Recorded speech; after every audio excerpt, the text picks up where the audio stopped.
Good evening, everyone.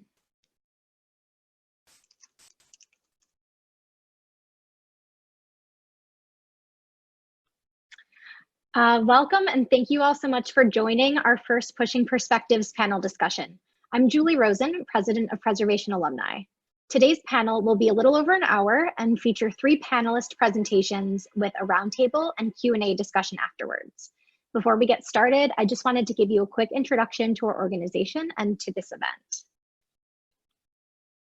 Since 1977, Preservation Alumni, or PA, has worked to support and enrich the historic preservation program at Columbia University by advising and assisting students, faculty, and alumni of the program. PA seeks to advance preservation as a diverse field of public and professional endeavors. Preservation Alumni oversees a number of different networking and professional development programs, including lectures and panel discussions, seasonal celebrations, and tours and volunteer opportunities at sites throughout the 5 boroughs, and sometimes even further afield. While some of this programming is temporarily on hold, we have recently expanded our digital programming and have very much enjoyed how it has brought alumni together from across the world. This historic year of cultural awakening has led PA to look more critically at the professional practice of preservation. We began asking what the field and PA itself is doing to examine its role in social justice, equity, and diversity.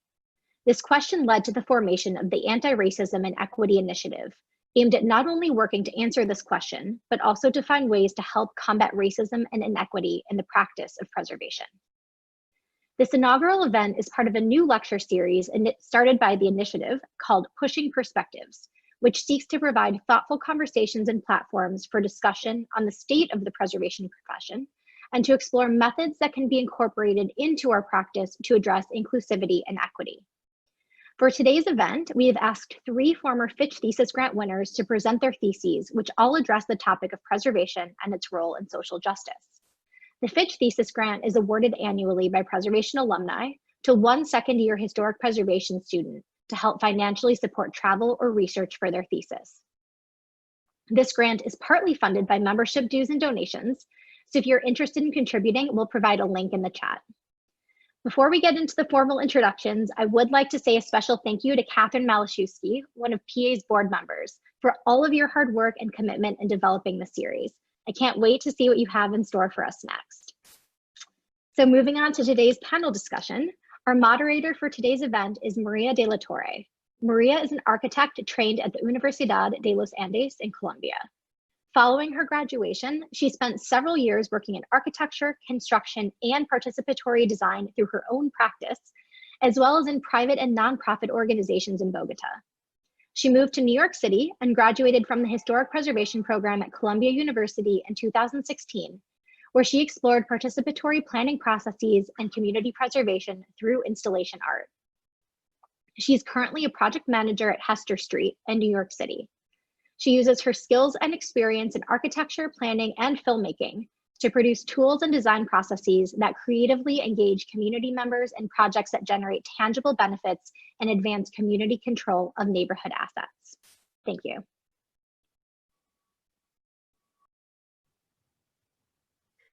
Thank you so much, Julie. Hi, everyone. Thank you so much for joining us today. And thank you, Catherine and Julie and Preservation Alumni for organizing this event. I want to start us off today with a land acknowledgement. This is a practice that is becoming increasingly common in gatherings and events. Although in this virtual event, we're all gathered in the nowhere of the internet, I cannot even see people's faces. We are all individually occupying a physical space in a place. The history of how a place comes to be is at the core of preservation. And since today we'll be diving into the role of this profession in social justice, it seems natural and necessary that we start by acknowledging the historic injustices that shaped the places where we are speaking from, and that we honor the original caretakers of that land. I am currently in the unceded land of the Lenape in my home in Brooklyn. That is also the land where Columbia University stands. I want to invite all of us to reflect on the space we occupy and the people who are here before us. And this invitation might seem pointless because in many ways that is precisely what we do as preservationists. That is part of our job description, to reflect on the history of a place. And this is why I think this panel is so fitting. Our training, our skills, our frameworks are exactly the tools we need as a society to grapple with the legacies of violence, of displacement, of stolen lands, of economic and racial disparities. They are also the tools that social movements use to celebrate diversity, to protect minorities, to reckon with the injustices of the past, to rectify the present, and to imagine our collective future. Preservationists could be at the forefront of big social movements. We could lead radical initiatives that use place and history to build power for underserved communities. We should be supporting a change in narrative where communities get to tell their own stories. And my question is, are we doing this? Is our field leading these conversations? Do these underserved communities even want us to? So what do we preservationists bring to the social justice table? How can we make preservation relevant in advancing social justice? Our panelists today worked on their theses on 3 very different case studies. Also, they don't directly position preservation in a strictly social justice discourse. They do explore how preservation outcomes and processes affect core social justice issues like economic development, rural inequalities, community participation, and social cohesion. So today we'll hear about how their work in these case studies really pushed their own perspectives on what preservation is and what it should be. And we also want to go beyond their academic work to really understand how this change in perspective has shaped their practice as preservationists up to today. So we'll start with presentations from each one of the panelists, and then we will go into a round table discussion.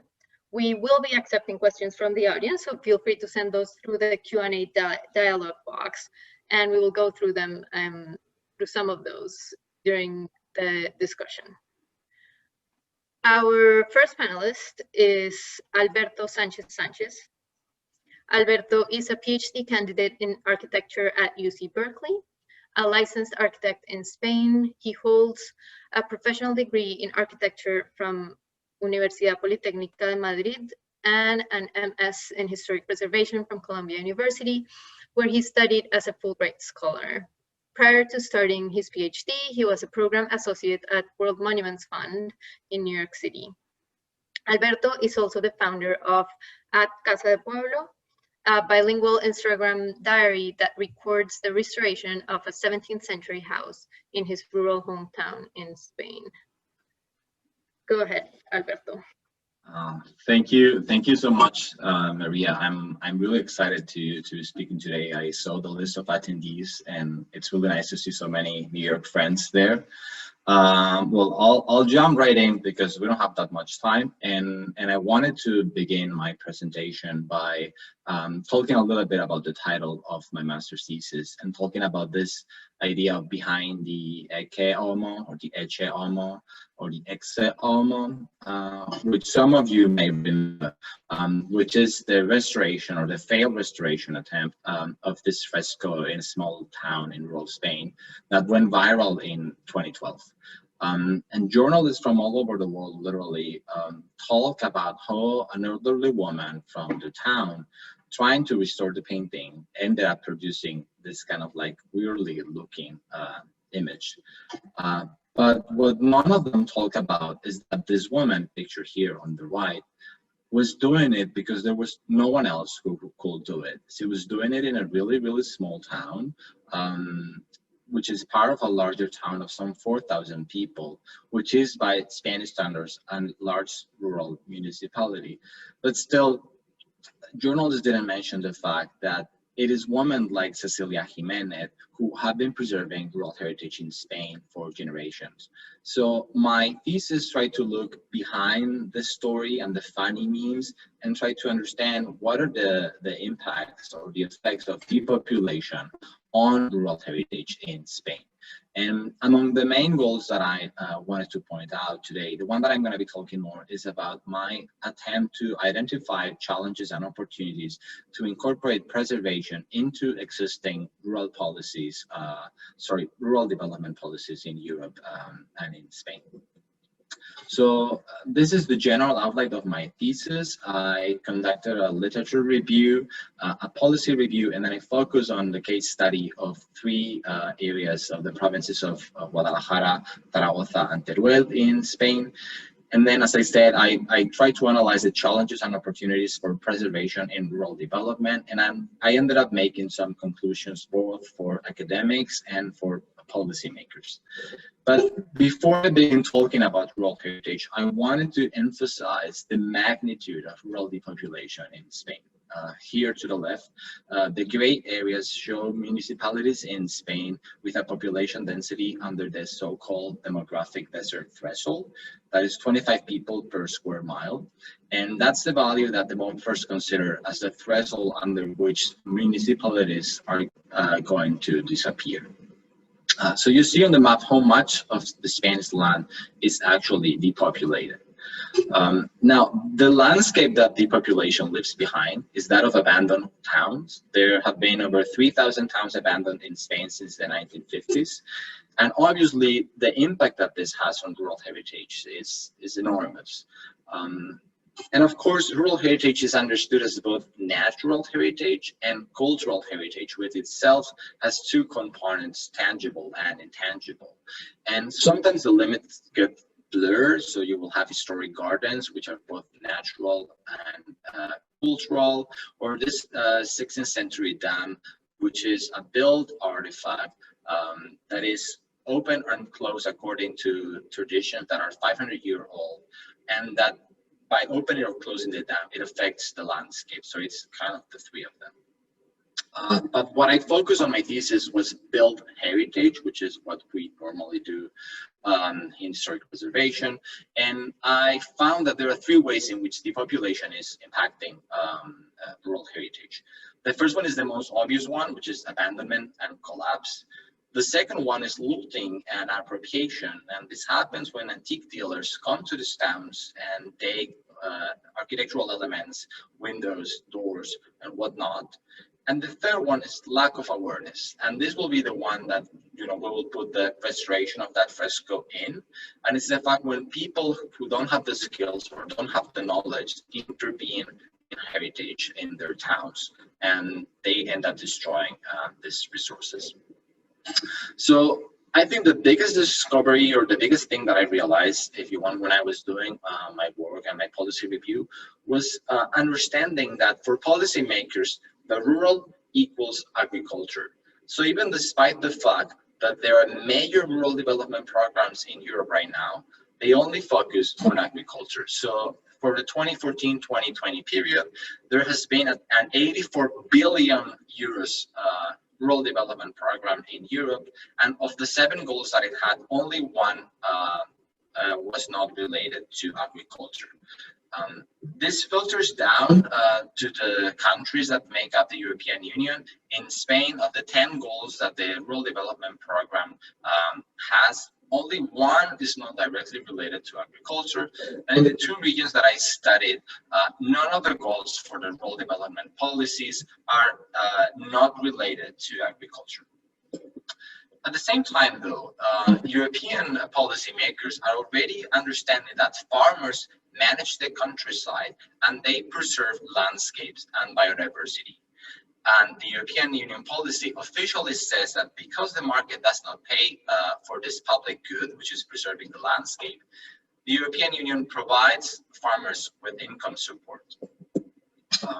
Now, kind of to wrap up, the biggest challenges that I understood, or the biggest challenge that I identified, was this misunderstanding of the rural and identifying the rural as agricultural. The biggest opportunity, though, was the fact that there is an increase in interest in heritage among European policymakers. So, for instance, in 2015, the European Union talked about how cultural heritage has been considered as a costly measure, and how this assessment of heritage seems to replicate the outdated view that environmental protection is also a cost factor. And they said that like environmental protection, historic preservation should be mainstream into policy and should be considered a production factor in economic and wider policy development. So to wrap up, this part of my research, what I ended up concluding is that we need several things, but among those, the ones that I wanted to point out today are: one is that we need more quantitative data about projects in which preservation has been used successfully as a tool for rural development. And the other one, and this is the key one, is the fact that I think that for policymakers, it is important to start recognizing that it is local communities as a whole, and not just farmers, who preserve rural heritage, understood as both natural and cultural. And this has also like a really important gender component, because farmers are overwhelmingly male, and local communities as a whole are not obviously made only of males. So women are left out of the equation. And I strongly advocate for a larger recognition of local communities as a whole in this stewardship of the preservation of rural heritage at large. Now, this seems like a really obvious conclusion, and in fact, it was so obvious that it picked up the attention of some journalists. So my thesis ended up being featured in several media outlets, and journalists ask you weird things like holding your thesis open on the page where you are pointing at this fresco that is famous so that they can make, like the connection with stories that were well known. But still, for me, it was important that this opportunity actually allowed me to talk about what I care, and it's the fact that it's the people who live in these towns that are keeping and preserving rural heritage. Now, I think another reason why journalists pick up the story or the work that I did is because of the fact that I'm an insider and an outsider. I'm an insider because I was born and raised in a small town of 300 people, marked here with the red X, and this is where I'm talking with you from. For me, coming to Colombia with this background and with this understanding was really important, because I was a kid, and this is a photo that I actually found just a few days ago. I'm there on the left. And for me, growing up and being taught at school in a really small rural school of 12 kids, and witnessing depopulation and decay by myself, were key in the way I entered Colombia. But the way Colombia changed me, and the GSEP and the preservation degree changed me, were key in the other thing that I want to talk about with you today, which is Casa del Pueblo, which is an initiative that I launched in 2017 when I managed to purchase a dilapidated house that had been vacant since 1965 in my hometown. And I decided to share the experience of undertaking a restoration or rehabilitation or preservation project in my own hometown. Obviously, the house was really cheap, and I'm still a student, so I didn't have that, many means, and the house was partially collapsed. But still, since it had been vacant since 1965, it was kind of a time capsule of different overlapping historical layers. And the work that I'm doing has several components. Some of it is related to my interest in domesticity and interior spaces and women's spaces that I'm working on at Berkeley. There were there's already collaboration with other institutions. So I found a collection of historic documents dating back to the 1500s that I'm now digitizing with the state archives. I found a collection of 20-something Renaissance and Baroque paintings in the attic that I'm now restoring with the collaboration of two art conservation schools.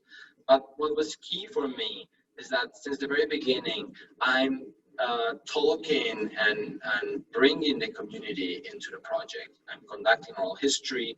I'm organizing events where people who knew people who lived at the house, people whose parents lived at the house, whose grandparents lived at the house, can bring together, and we can discuss what it means to inhabit this building again, a building that had been vacant for so long, and what this heritage or this built artifact means for the community as a whole.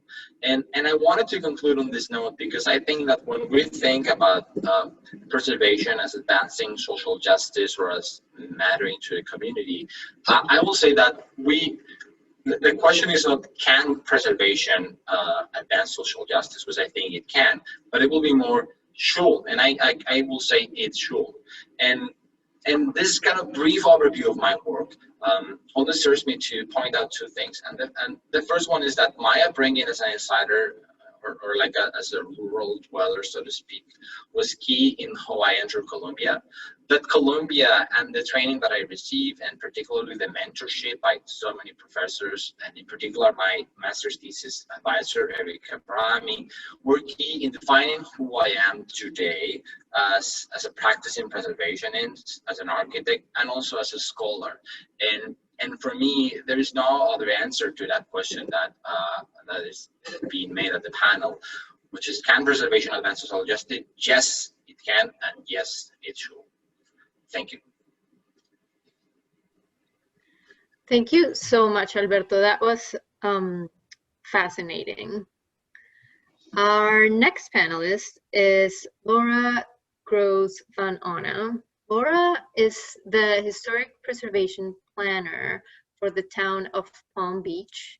She has acquired experience in the public and private sectors of preservation and planning over the past 10 years.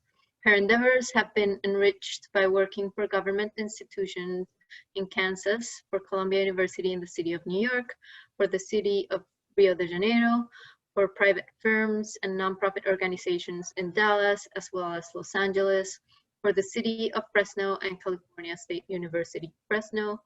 Laura is an alumna of Columbia University, where she earned her master's thesis in historic preservation and urban planning.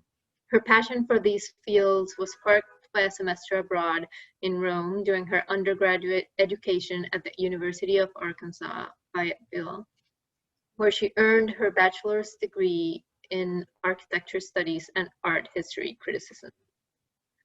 Welcome, Laura, and please go ahead. Hi, everyone. I'm Laura Groos van Onna. Thank you to PA for organizing this and for giving me an opportunity to revisit my thesis. I'm very happy to be presenting here alongside my colleagues. My thesis explored the potential role of preservation planning in a favela, and I chose to pursue this topic regionally focused in Rio de Janeiro and in the context of interventions occurring such as urban upgrading, tourism, and heritage designation.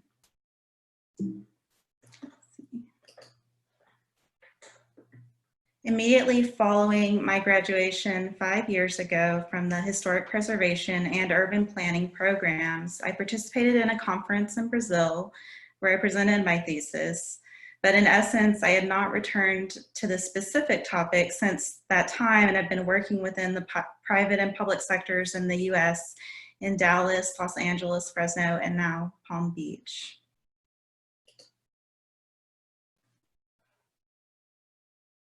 Sorry, I'll get the hang of this. This was the context in Rio surrounding my thesis in 2015. Urban interventions occurring on a citywide scale of self-promotion were magnified by preparation for the Olympic Games in 2016. Tourism was on the rise with a significant boom in favela tourism that only became legitimated by the city of Rio in 2006. And boundaries had recently been declared in 2012 for a UNESCO World Heritage Site in Rio.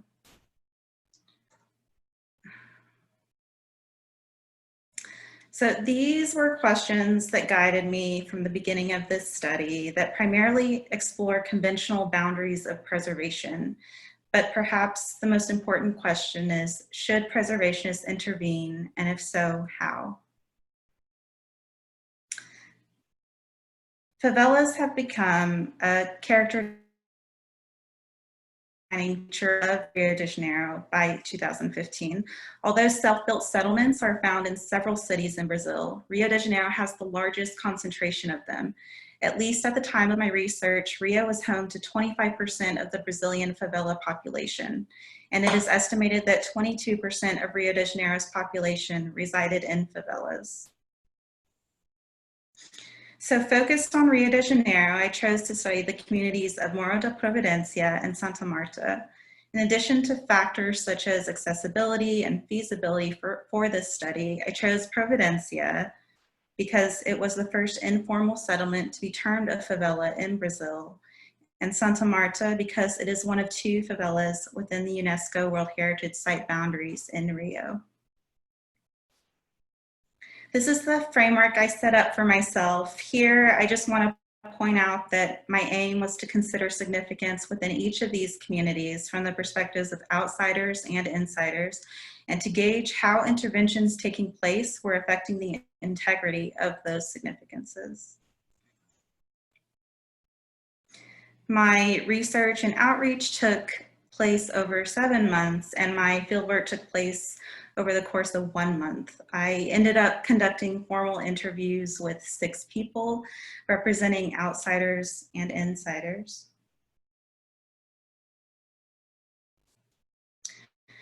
Morro da Providencia is located within the port area of Rio de Janeiro, adjacent to the bustling downtown city center. And as the first informal settlement to be termed a favela, it is a site that contains a rich history. The term favela comes from the name of a tree found in the northeastern state of Bahia.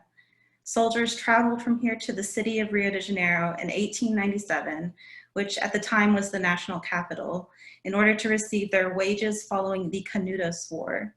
Upon being denied their wages, these soldiers settled on the city's hillsides by other informal communities, which they named after the tree of their homeland, while they waited to be paid. The government never paid them, and the soldiers never left. Thus, the term favela remained, and this hill became known as Morro da Favela, later changed to Morro da Providencia.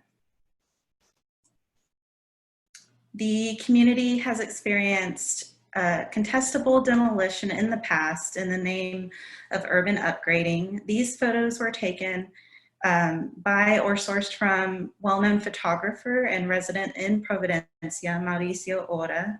Upon speaking with him, I learned further local context, historic and current. I learned that there was tension between the community and local government, as you might expect, but there is also tension within the community. Here we have pictured protests, marking of houses for demolition by the SMH, or Secretaria Municipal de Habitação, presence of the UPP, the Unidade de Polícia Pacificadora, and here is a linear metal network installed in effort to promote walking tours in the community. And then there are examples of recent urban interventions, such as the scenic viewpoints and the base of the teleférico, or cable car. It became apparent that the interventions taking place were primarily geared toward the outsider.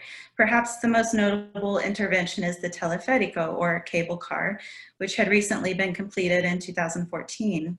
It went forward as an initiative in improving mobility and accessibility to be included in the master plan for Porto Maravilha, which is the project aimed at upgrading the port area of Rio. You would think that a cable car, which is largely detached from the ground, would be a minimal intervention. It's been referred to as urban acupuncture. However, the project appeared to have suffered from a lack of community participation because construction of the base for the teleférico took away the central public plaza that was historically and consistently used by residents. Santa Marta is located within the boundaries of the UNESCO World Heritage Site in Rio. It is also proximate to a wealthier neighborhood, Botafogo, and offers impressive views, and for that reason it had been targeted as a community to pacify, to promote an industry of tourism in, and to upgrade. Occupation of Santa Marta began in the late 1930s, but was not registered on the census until 1948. The majority of the first occupants were from towns within the state of Rio de Janeiro and neighboring states. Beginning in the late 1950s and into the 1960s, many nordestinos, or people from the northeastern states of Brazil, arrived in Santa Marta and became the majority. Until the 1970s, the majority of residents were of African descent. These photos were taken by local residents in Santa Marta, one of whom is Sheila Souza, founder of a community group called Brasilidade that promotes grassroots tourism. She expressed to me concerns about the city changing plaza names as well as street names, the painting of people's homes without their participation, and essentially performing types of upgrades that ignore basic infrastructural needs. When I spoke to a tour guide, Evandro Silva of Bambui Tour, he said something interesting. He said, Santa Marta is a postcard for the city. It is the calmest favela and the most accessible, and in 20 years, it will not be a favela. That is how rapidly the community is evolving. The painted houses at Praça Cantão, formerly Praça Imperio, reminded me of camouflage architecture, a method of disguising built environments that emerged during the modern movement. It was widely used during World War II to hide or distort locations of factories, army bases, flight hangars, and ships. It brings to question whether the intentions and/or results of the paint laid on the surfaces of these homes in Santa Marta is better characterized as an exercise in beautification or obscurity, or both.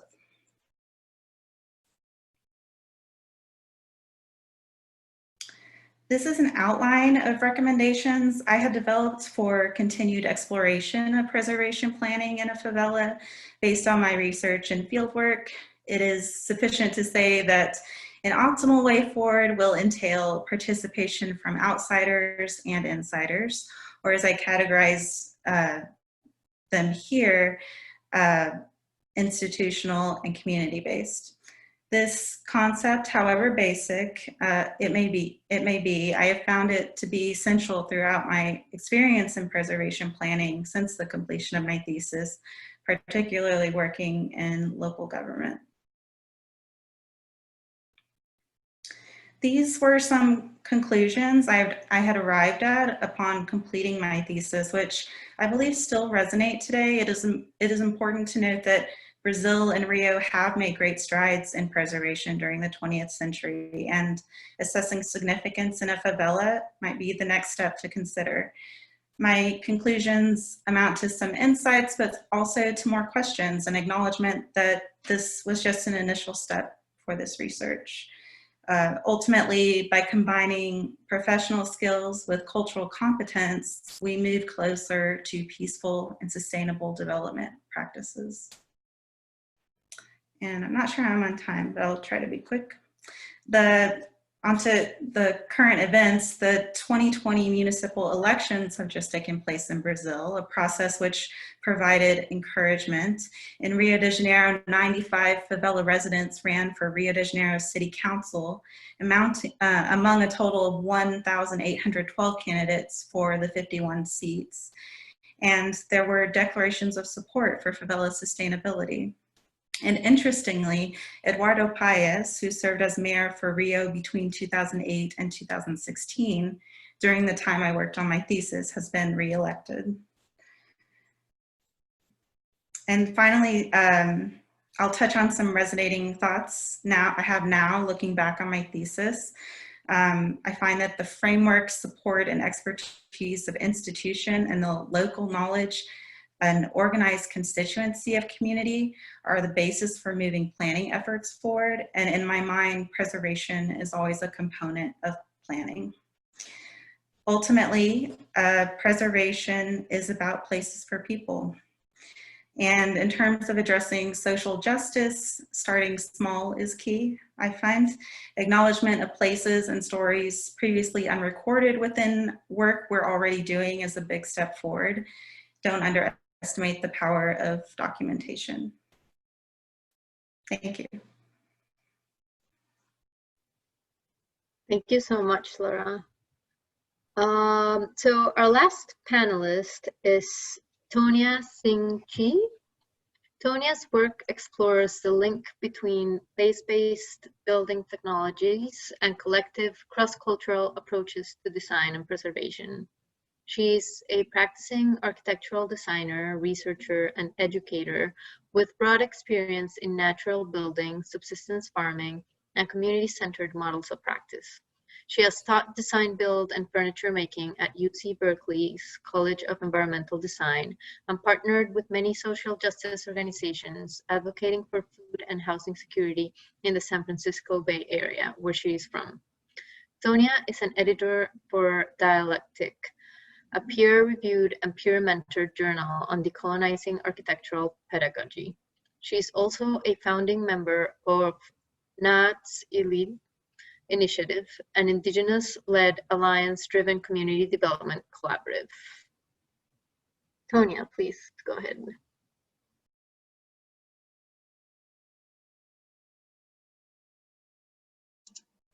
Okay, great. Thank you so much for that introduction. So I'm going to be talking to you a little bit about the ethics and dynamics of collaborative partnerships in these four tribal housing projects that all perpetuated earth and building traditions. And I want to start with two quotes that I think are really critical in framing this research, especially in the context of our conversation on social justice. The first is by Ted Hohola, the founder of the Indigenous Design and Planning Institute at UNM. And he said this to me: "What is missing in academia is a framework for reciprocity. Many of these communities never see information returned to them. The information goes out, but not in." When we think about community engagement, probably one of the most universally advocated for principles is to actually engage the community, right? To talk to the people, to ask them questions, and to really understand their needs and perspectives. But what we don't think about as much is what the experience is for the communities themselves. Many of these communities that have been portrayed as marginalized or underrepresented have also been over-researched, right? They've seen this kind of revolving door of experts asking them questions, and it's likely that they may have never seen any of the benefits of any of this research that's being done on them, or even heard back from the researcher. And unfortunately, this kind of extraction of information from people where they essentially receive nothing in return is really a form of exploitation. And so in thinking very critically about why we do research, what form it takes, and really who it serves, it became really important to me to return to the communities that I interviewed to share my findings and to elicit their feedback. Not to speak to them as an expert, but really as a way of formulating an ethics framework for the research, right? Building that reciprocity, holding myself in academia really accountable for its work. And what was interesting about that was that just knowing that I was going to be doing this affected the way that I conducted my research, the way that I wrote about my research, and kind of what I did with that knowledge I gained after my thesis was complete. And I think that this is a really kind of radical and transformative way of thinking about research, right, as a way to kind of build those relationships long term. The second quote is by a Maori author named Linda Smith, and she says that the word itself, research, is probably one of the dirtiest words in the Indigenous world's vocabulary. And so this reciprocity framework is also layered with an understanding of the ways in which research has been used as a colonial tool, right? How it has been used to otherize, to alienate, and really to dehumanize Indigenous people worldwide. And so as a non-Indigenous practitioner, it is not my place to conduct research on or speak for Indigenous people, but it is absolutely my responsibility to be self-critical and self-aware of the ways in which our field operates within this historical and cultural framework. So getting a little bit into the research itself, I looked at the relationship between professionals or so-called experts and communities or non-experts. And earth and architectural traditions was really the medium that I was using to understand participation, because it lends itself really well to the use of local materials and to user agency, right? And so it's already this realm in which both the kind of formal or design professionals and the informal or historically self-built communities already operates. So let's talk a little bit more about that. Earth and architecture, despite being one of the most widely used methods of construction, has been largely dismissed, if not completely rejected by the influence of Western values. On one hand, it has been heavily romanticized, recalling notions of the living, the breathing, the kind of locally distinctive, right? And these are all images of UNESCO World Heritage Sites during the ceremonial remudding. The favorite of which is the Jene Mosque in Mali, which you'll also see here.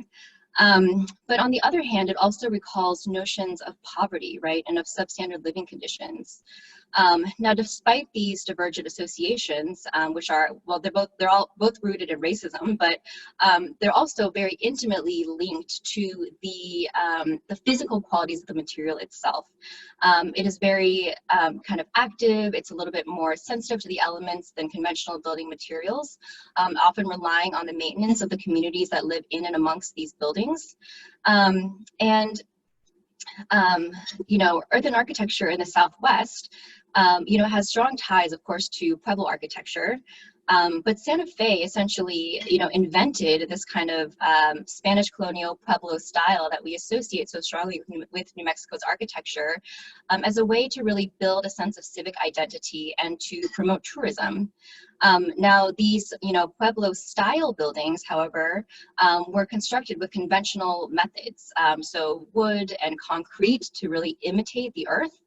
And concurrently, the Pueblo people were being pushed out of their real mud homes into government HUD homes that branded, due to policies that branded their earthen homes as substandard, right?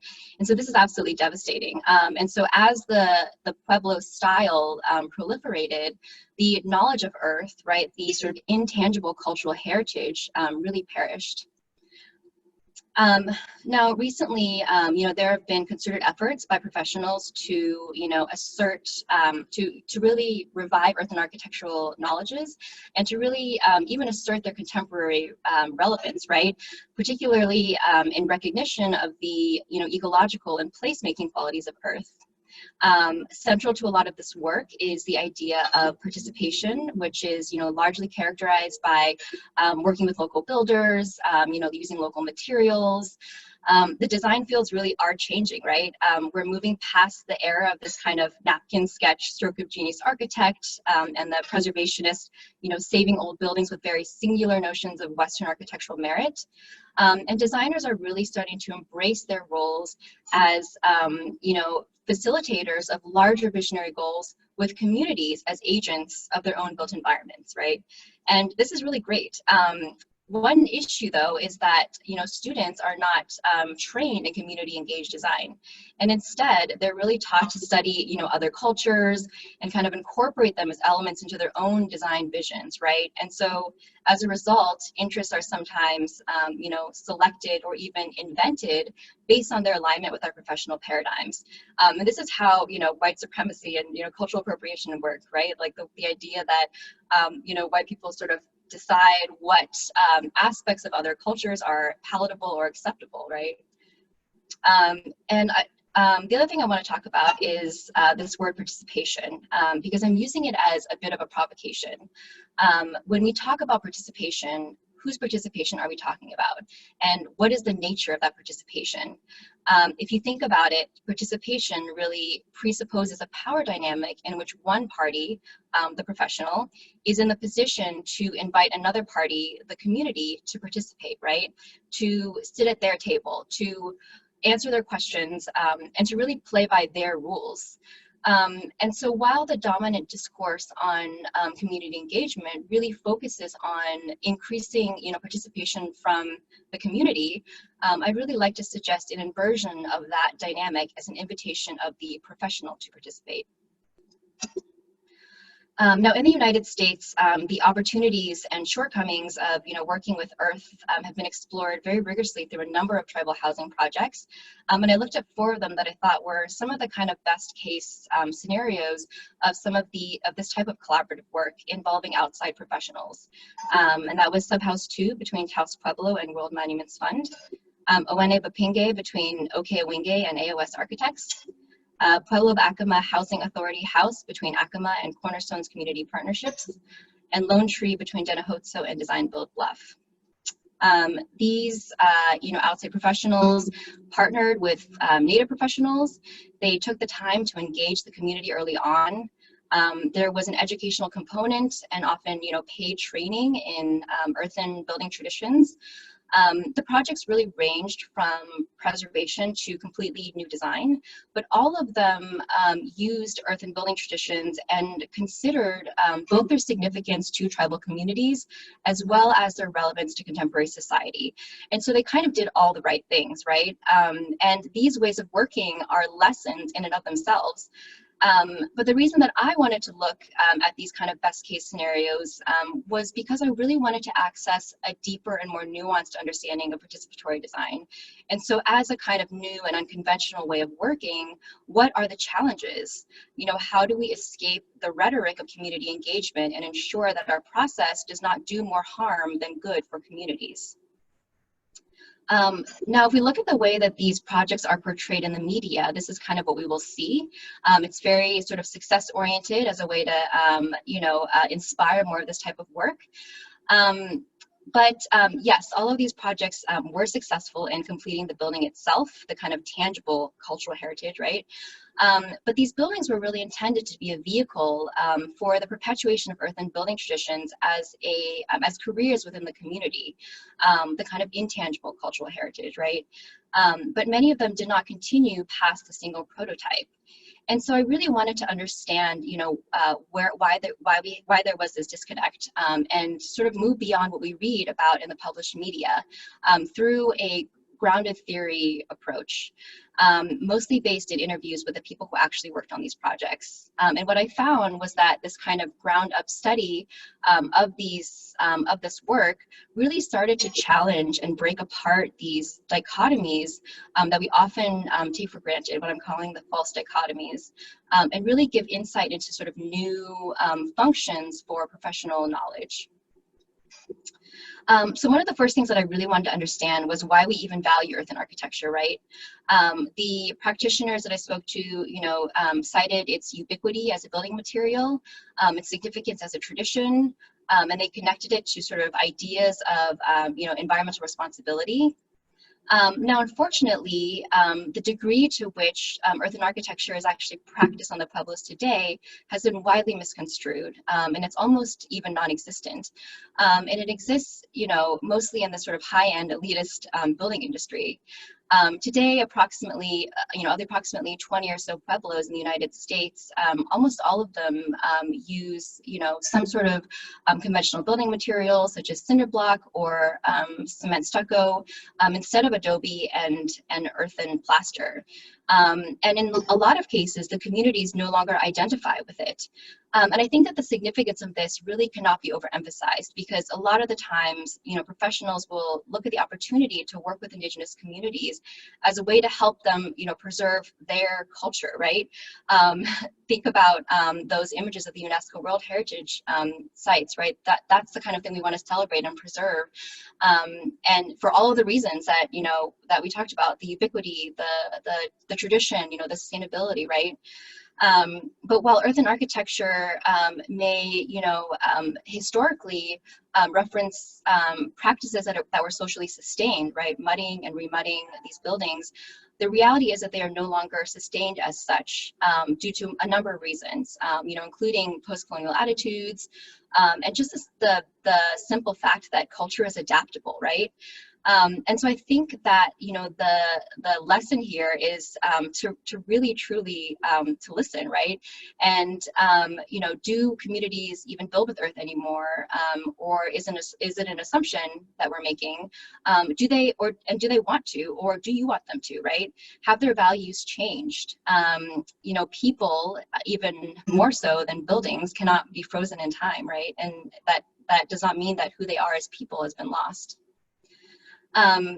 Now, Native professionals that I spoke to really had a really, uniquely insightful position as being both part of the tribal community as well as the professional community.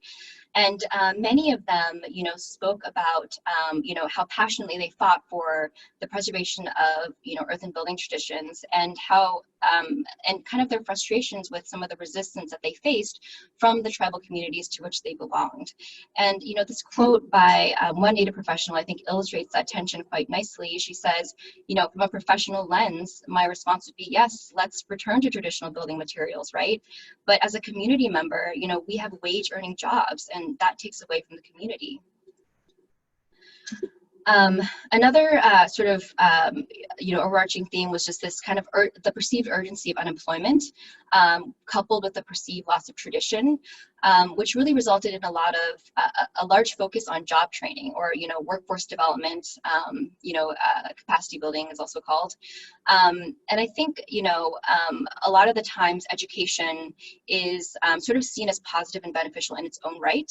But as kind of, warned by one professional with, decades of experience, job training in any context without a place to go when the training is done is downright evil, right? And so how do we ensure that we don't fall into similar traps? And, training, even if free or paid, without a solid next step, has the potential to actually cause more devastation, right? Now, participation takes commitment, right? It takes time to build trust. I'm sure you've all heard the phrase, work at the speed of trust, or move at the speed of trust. And it takes time for communities to, take on leadership roles if they're not accustomed to it. But unfortunately, these extended timelines are not often incorporated into our very kind of product-oriented profession, right? Which makes collaborative design all the more challenging. Imagine requesting, 4 years to do a consultation process, as was, necessary in this example. It's essentially unheard of within our profession, right? But may be essential to its success. And then one final point I'll make, I'm sorry if I'm very over time, is that, I think that as our professional roles move more and more into the role of mediation and facilitation, it becomes increasingly important to examine our own epistemological biases, right? And this is not to say that we should reject professional skills or values, but more so that we should think of them as a means rather than an end, right? If we share our process and our, our knowledge with communities and listen to them as they respond, we have the potential to empower more mutual decision making, right? And also to inspire a next generation of more diverse and empowered professionals, so that it isn't always the outside looking in. And there are many examples of this happening already, which is very exciting. And then I just wanted to say thank you so much to everybody who participated in this research and contributed to it. The brilliant Erica Rami, who's already been called out, the interviewees that I had the pleasure of speaking to and learning from, so thank you to all of them, and then preservation alumni, of course, and the Fitch Thesis Grant for supporting the work. And then to end this, preservation talk, I'll just end with a provocation that the period of significance is not in the past, it is tomorrow. And so I encourage everyone to acknowledge Indigenous land and people where you reside and where you work. If you don't know, you can go to native-land.ca to find out. I'm sure half of you have seen this a million times, and the other half of you may have never heard of this before. So I just thought I would level the playing field and drop and show the link here. Find out what Indigenous organizations exist on the land that you occupy, and support them if you're able to. And if you need recommendations, here are a couple that I personally enjoy supporting based on where I am based on Ohlone land, and where this research was conducted on the Mape land. And thank you all so much for your time and attention. Thank you so much, Tonya, and thank you so much to the three panelists. The three presentations were really inspiring and incredibly interesting and different in their own ways. So we're going to start our discussion. We are a little bit over time, but we'll go a bit past 7. We hope participants stay. And for participants, you can send questions through the Q&A dialogue box. But I'm going to start with a general question for all 3 panelists. And if you can answer it, Laura, you can answer it first, then Tonia, and then Alberto. This first question is, I would want us to discuss the title a little bit further. I think you all touched upon like preservation is relevant in advancing, say, social justice, but maybe we can focus on how can preservation be made relevant? What is it that preservationists bring to the social justice table? And do the local communities in your case studies and in your professional practice today, do they see this value add currently? Do the communities you work with see preservationists and want our skills, our knowledge? And if they don't, then what does the field need to do or change so that that value add is evident? Because you have stated it, but how do we make it evident? So how do we make preservation relevant in advancing social justice? A big round of questions. I'll try to start to address. I don't think preservation in the professional sense, in the sense that we know it, is something that immediately comes to mind for local communities seeking social justice. The communities I worked with have identities that are rooted in self-preservation and dependent upon community preservation. Tanya reminded me, I did a lot of listening to people during my study, and I find it to be such an important factor in addressing this question. I see things from the perspective of a preservationist and a planner. And to planning's credit, the importance of public participation is more emphasized today than it was, say, half a century ago. However, there are often many cases where there is need for improvement. And, you know, as I mentioned at the end of my presentation, I recommend starting small and to not underestimate documentation. 20 years ago, many of the communities I worked in were not even on a map, and they weren't called by name. They were just a collectively called informal settlements. So I think we are making strides forward, and I think it's important to acknowledge that, but we still have a ways to go.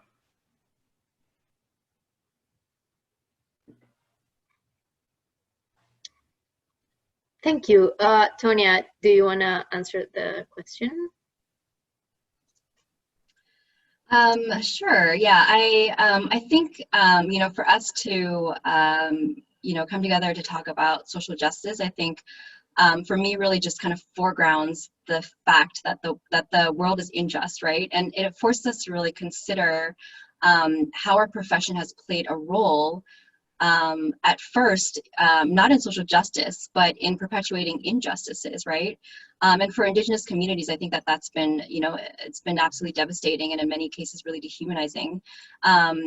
Our, you know, field has really foregrounded, you know, certain historical narratives at the marginalization or sometimes even, you know, the erasure of others, right? And I think, so the first step I think for me is really just asserting our relevance is to really just acknowledging our history and our role in spatial injustice and then committing ourselves to doing better.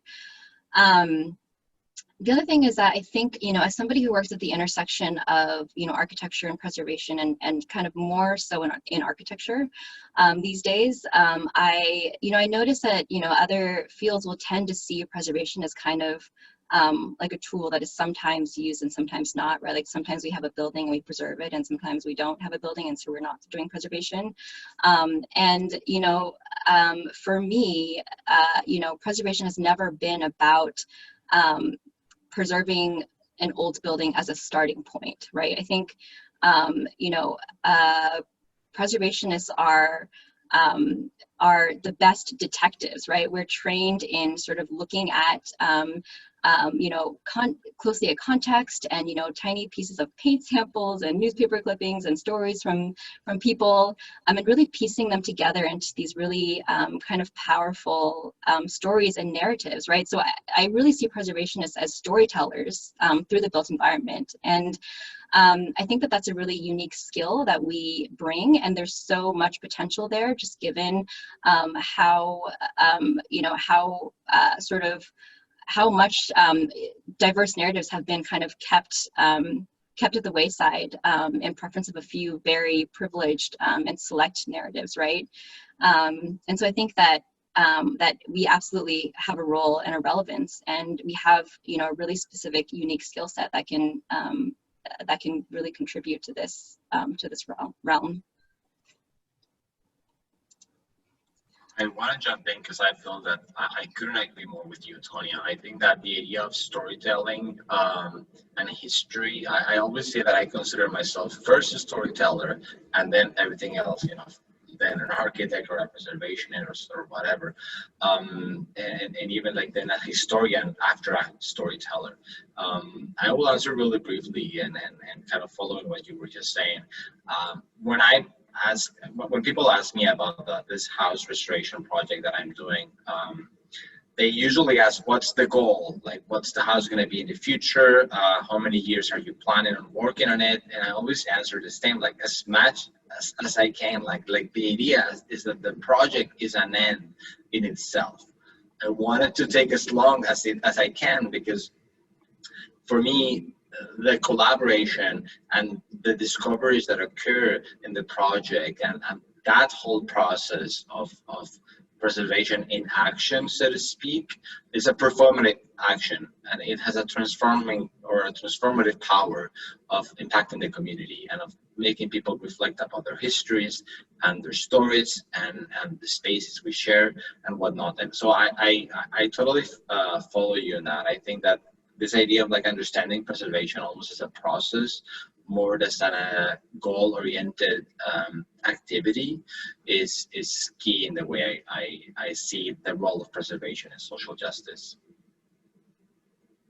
Right, and I think all of you like touch upon process so much on your theses.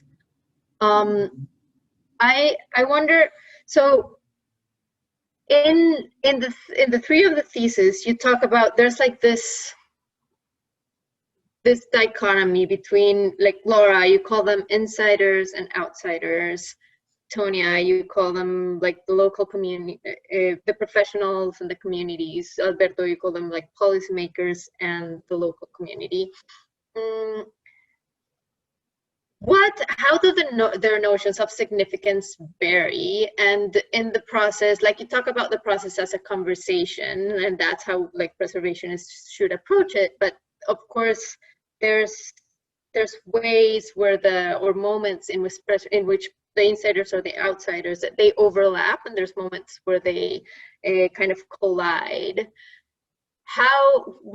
Which moments did you find through your theses? Like what moments of overlap did you find? What moments of collision did you find, and how did you approach those? Or how should preservationists approach these? And this is a question also for all of the panelists. Maybe Tonya, you can answer this question first, and then Laura and Alberto. Sure. I think, yeah, I mean, I think that one of the things that I was really looking at with my thesis is, you know, because I focused on sort of outsiders that were all well-intentioned, right? I think that I was really interested in kind of what happens even if you have all the good intention in the world and you're still not an insider, right? Like you don't share the lived experience of the people that you're working for.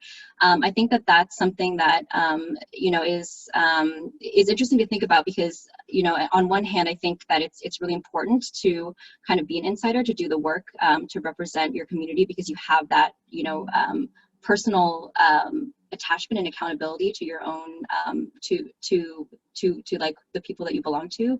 But you know, on the other hand, as a professional, the likelihood that you will only always work for people with your own lived experience is pretty is not as likely. And so I think that in that right, like what with the good intention of wanting to do good and to kind of help preserve, you know, histories that may have been lost, and to build resilient, you know, communities, right? What are the things that you have to be aware of? And I think, you know, for me, you know, we talk a lot about like listening and just sort of being aware of our own blind spots and being aware of, you know, areas where we may not be the expert, right? And I think that that's something that for me always seems like it's a verb, like it's a practice, like you have to constantly remember that and remind yourself of that, you know, just in terms of specifically with my thesis, right? Like the attachment to wanting to build with Earth is incredibly strong, right? And we've seen the ways in which a lot of these traditions have been devastated by Western influences and Western standards, and we want to provide opportunities for healing, right, and for sort of bringing those histories forward again. But you know, if you are listening to people and they're telling you this is like not what they want, right, that's something that I think for me is more important, right? That's like, if you think about what is culturally appropriate design, I think at the end of the day, it's whatever feels appropriate to the community that you're working for. I'm not sure if I answered your question, but those are just some thoughts I have about kind of insider-outsider dynamics. No, I think you totally did. Laura or Alberto, do you want to jump into? I will just briefly. I will say that in my study, I didn't notice a whole lot of overlap between outsider and insider. There was, you know, a pretty big dichotomy. There were some moments where I did notice it though, and it was one that comes to mind with Morro de Providencia. Over the years, the city of Rio has published many works documenting historic neighborhoods in Rio. And one time, 25 or 30 years ago, they published one book about Morro de Providencia. It was the one and only work that has ever been published about a favela. And I found it really interesting to talk about that both with local residents and with the authors of the book who still work for the Rio World Heritage Institute. And those professionals were also acknowledging that, you know, that intervention of the Teleférico might have been not fully thought through when they took out the plaza from that community. So I thought that was one moment where I saw some overlap. I guess the only other overlap I noticed in Santa Marta is where, you know, there's different types of tourism groups going on. There's the residents who are running the tours, and then there's outsiders coming in, entrepreneurs wanting to basically capitalize on this boom in favela tourism. So that was interesting to see their different viewpoints. But I'm going to go ahead and pass it on to Alberto because I feel like he personifies outsider and insider. Yeah, well, I think that, you know, this past few months that I've been actually living back in my hometown because of the pandemic have made me realize how much or how difficult it is to navigate that thin line between being an outsider and an insider. And I found myself criticizing what people do here when they are trying to restore something, or even talking to construction workers and be like, why are you using that cement-based mortar on this 17th century house? Like, this is not a good idea. So it's kind of weird to navigate that weird water of being in between, so to speak. I think that for me, it's key to have the ability to be an insider, and I've also found myself these days arguing with so-called experts and architects like myself who will come to intervene in buildings in near by towns with no knowledge whatsoever of what are the traditional architectural techniques in this area. So I find myself being an outsider for insiders and an insider for outsiders, if that makes sense. So it's really complicated. Yeah, I think you stand in the most complex of positions. This question is like forward-looking and more practical, and I'm taking half of it from a question from the audience, and the other one adding myself, and you can choose to answer whichever part of the question you want to, but you're describing a process of preservation, and I want to know, on the one hand, like how this is playing out in your professional practice right now, because thesis research has gives us time, gives us it's a study, but then when you actually go and do things, timeframes, budgets, everything is a little bit different. So how is that playing out right now in your professional practice? And then the other part of the question is, how should then academia train students to do this sort of process? And I'm going to read directly from the question from the audience. As alums who have more perspective on your GSEP experience and time in the field, how do you think HP studios might evolve to control these issues? So these are the issues related to the time required to build trust with collaborators, like training students to work with communities, to create that reciprocity that Tonya talks about. On the one hand, how does it play in your professional practice? And on the other hand, how can the training of preservationists really train the students to do this sort of work? And jump in, whoever feels like answering this question. I can talk. I think that in terms of the HP studios, I personally didn't have the opportunity to take one of the second-year studios as a sort of dual degree student. But I do think that, thinking back to the example from Ted Ohola at UNM and his Indigenous Design and Planning Institute, that project that they had with the Zuni, it was really intended to be a one-semester project.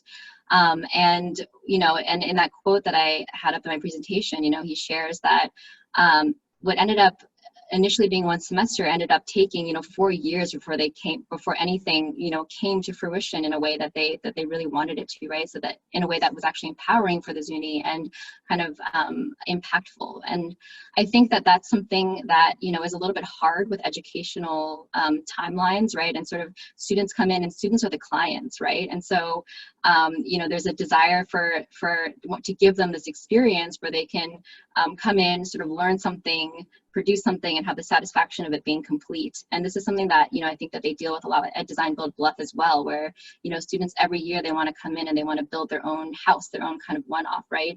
But is that really the optimum way of working with a community? And I'm not sure that I have the answer, but I do think that one thought that may seem kind of obvious, but it's just to keep the same. I mean, I guess Design Build Bluff does do this, but in terms of HP Studios is to, continue investing in the same place or the same places year after year, and having the research build on itself. And I think that actually, the studio might already do that right now. I'm not totally sure. If anyone else knows more about that, I think that there has been some consistency, multiple years that have invested in one location. And then, sometimes students, start to take the work that they did in those studios and kind of do their thesis on that, right? So that kind of starts to build in itself. I think, I don't know, I'm really interested in this question too, because, I think that universities really should serve as resources for communities, not the other way around. And, we'll probably spend my lifetime thinking about how that can be done in a more productive way. But I think that, just having this awareness with students and, upfront about, about, you know, why we're doing the work that we're doing and who it's really serving, I think could, you know, could at least start a mindset of longer term investment. I don't know. Those are just some kind of thoughts about that. I mean, I totally agree with you, Tonya. I think that the example of the Haiti studio at Columbia is key. Like, it's a studio where students have been going back to Haiti, and having that like institutional collaboration being perpetuated through time, I think is key. Obviously, students change, and you will never have the same students going to the same studio twice because of the way the program is structured and whatnot. That having the capacity to keep doing that several times over like a long period of time, I think is crucial. At the same time, going back to your question, Maria, on how things work in real life with budgets and whatnot, I think that's key. And I'm currently working on a historic preservation project here in my hometown, and I know how to do things right, and I know what we will be doing, but the client doesn't have the money to do it that way. So what do you do? Like, this is the reality of, like, I know what we will be doing. I know how we will be documenting things. I know, you know, what things we will be trying to replicate or rebuild or not, or that the fact is that the budget is really limited. And sometimes it's hard to make compromises, and sometimes you have to make decisions you don't want to make. And perhaps that's the hardest realization after living Colombia, and it's the fact that even if you know what's the right answer, sometimes it's really difficult. So unless you work for a large organization or you have like clients that can actually afford to do things right, doing things right is sometimes not an option. At the same time, though, I think that what we should push for is that those who have the means do things right. So when I was talking about rural development policy, I'm not debating whether there should be rural development policies or not. There are already, and there are like billions of dollars invested into rural development. What I'm saying is that let's do things right with that money. So I think, you know, sometimes our goal or aims will be to be there where decisions are being made and make sure that things are done the right way.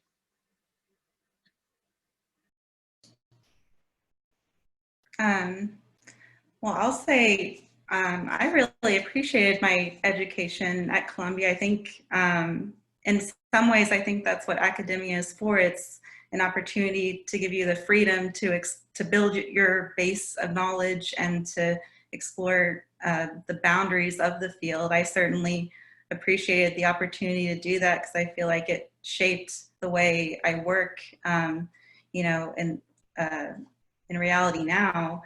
When I first went to Rio, it was not my intention to study favelas. I went there for a summer internship at for the city. And then the more time I spent there, the more interested I became and the more I started exploring. You know, I feel like academia provides you with this potential opportunity to go abroad if you haven't done so before, and to study, you know, any topic of your choosing, you know, as long as it relates to preservation. And, you know, that's something I may or may not get another chance to take on. I think when you explore the boundaries of a discipline, speak to people of varying interests involved on the subject, it helps make what you do more relevant to more people. So just some thoughts on that. But I you know, touching on both what you and Tanya and Alberto talked about, you know, the studios, I think, you know, those are also an invaluable experience that Columbia offers. Maria, I'd love to hear your response to that as well. I think it's hard. I mean, you deal with that. Like, I dealt with those constraints during my thesis. I deal with those type of constraints in my professional work. I really think that it's hard to come up with like an answer of how like the HP studios should evolve. I do think that your concept of like working in the same community repeatedly is certainly something that feels more useful to the communities. I think that having then just like creating a framework where students come in like knowing or like having done all the thinking behind like deconstructing our own biases, like understanding all of the complications of research that you post in your presentation. Like even that small presentation for someone who's going out on the field, that sets them up differently than if someone comes with a more traditional conception of what research is. So I think that having like very intentional training in deconstructing biases, in what is an equitable approach to participation, what are going to be the challenges, what are like coming more prepared, and not just because researching communities is not like going and reading a book. You're dealing with real people. So yeah, I think like being very intentional about like training pre-field work is one of the ways. And it looks like we're way over time. Thank you so much. This was amazing. You all have so much to add from so many like different perspectives, geographical, just like approaches. I think this was wonderful. It's very strange to have a virtual panel where you don't get to see the audience and you don't get to like truly interact with them. Mm-hmm. But it's nice to read their names. So we say hello to all the fans who are watching, and I want to say that I miss all of you in New York. Same, miss all of you too. Yeah, thank you everybody. Thank you everyone for attending. Thank you Preservation Alumni for putting this together. I'm looking forward to the next in the Pushing Perspectives series.